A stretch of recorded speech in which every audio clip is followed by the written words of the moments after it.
हर हर महादेव। सभी भक्तों को नाग पंचमी की हार्दिक शुभकामनाएं। आज हम सुनेंगे नाग पंचमी की पौराणिक और ऐतिहासिक अमर कथा। इस कथा को सुनने से आपके घर परिवार पर सुख शांति आती है और हर कोई संकट टल जाता है। इसलिए इस कथा को अंत तक सुनिएगा और कमेंट में हर हर महादेव जरूर लिखें। कथा की शुरुआत होती है एक अत्यंत समृद्ध और सुखी परिवार से। प्राचीन काल में एक नगर में एक किसान रहता था जिसके 7 बेटे और एक बहुत ही लाडली बेटी थी। 7 भाइयों का अपनी छोटी बहन से अगाध प्रेम था। बहन भी बहुत धार्मिक और शांत स्वभाव की थी, जो हर रोज सुबह उठकर भगवान शिव की आराधना करती थी। कुछ ही समय में सातों भाइयों का विवाह हो गया और घर में 7 बहुएं आ गई। सावन का पवित्र महीना शुरू हो चुका था और नाग पंचमी का त्योहार नजदीक था। शास्त्रों के अनुसार नाग पंचमी के दिन घर को पवित्र करने के लिए और पूजा के लिए बाम्बी यानी नाग देवता के बिल की मिट्टी लाने की परंपरा थी। लाडली बहन ने अपनी भाभीियों से कहा, भाभीियों, नाग पंचमी आने वाली है, क्यों ना हम सब मिलकर जंगल चले और नाग देवता की पूजा के लिए पवित्र मिट्टी खोदकर ले आएं। सातों भाभीियों अपनी ननद की बात मानकर चली गई। वे सब अपने हाथ में खुरपी और टोकरी लेकर गीत गाती हुई गांव के पास के घने जंगल की ओर से निकल पड़ी। जंगल में पहुंचकर वे सब एक साफ सुथरी जगह पर मिट्टी खोदने लगी। वे इस बात से पूरी तरह अनजान थी कि जिस स्थान पर वे मिट्टी खोद रही हैं, ठीक उसी के नीचे पाताल लोक के एक शक्तिशाली नाग देवता का बिल था, जिसमें उनके छोटे छोटे नवजात बच्चे आराम कर रहे थे।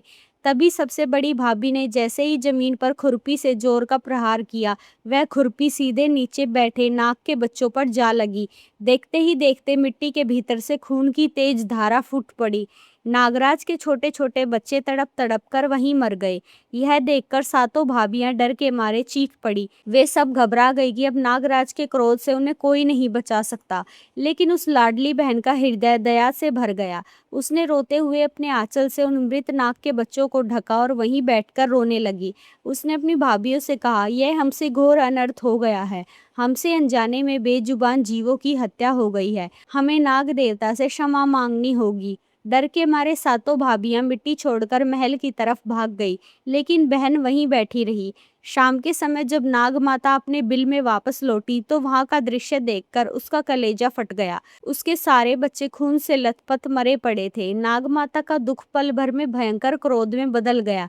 उसने फुकार मारते हुए कहा, जिस किसी ने भी मेरे निर्दोष बच्चों के प्राण लिए हैं, मैं उसके पूरे वंश का नाश कर दूंगी।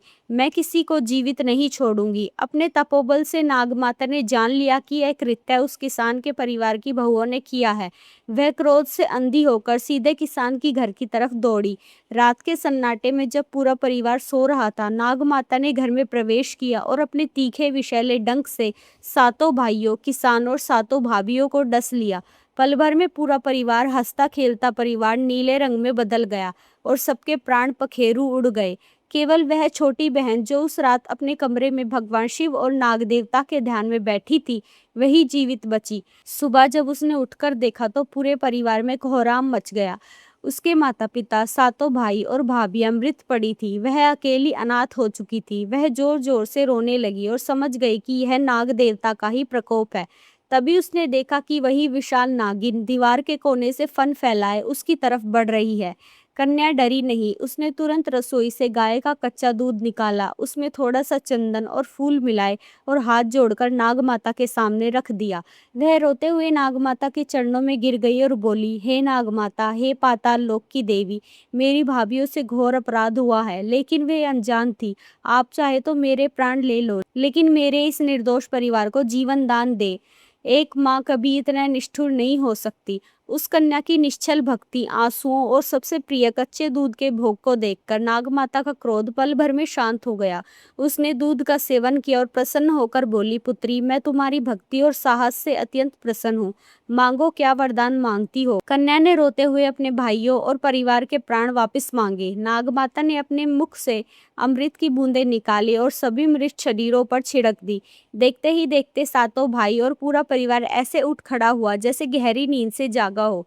चारों तरफ नाग देवता के जयकारे गूंजने लगे। तो प्यारे भक्तों, यह थी सावन मास की नाग पंचमी की संपूर्ण कथा। उम्मीद है यह कथा आपके जीवन में सुख, शांति और सुरक्षा लेकर आएगी। वीडियो को एक प्यारा सा लाइक दें और अपने मित्रों और परिवारों के साथ इसे जरूर शेयर करें। साथ ही हमारा चैनल भी सब्सक्राइब कर लीजिए। मिलते हैं अगली एक और नई वीडियो में, तब तक के लिए धन्यवाद।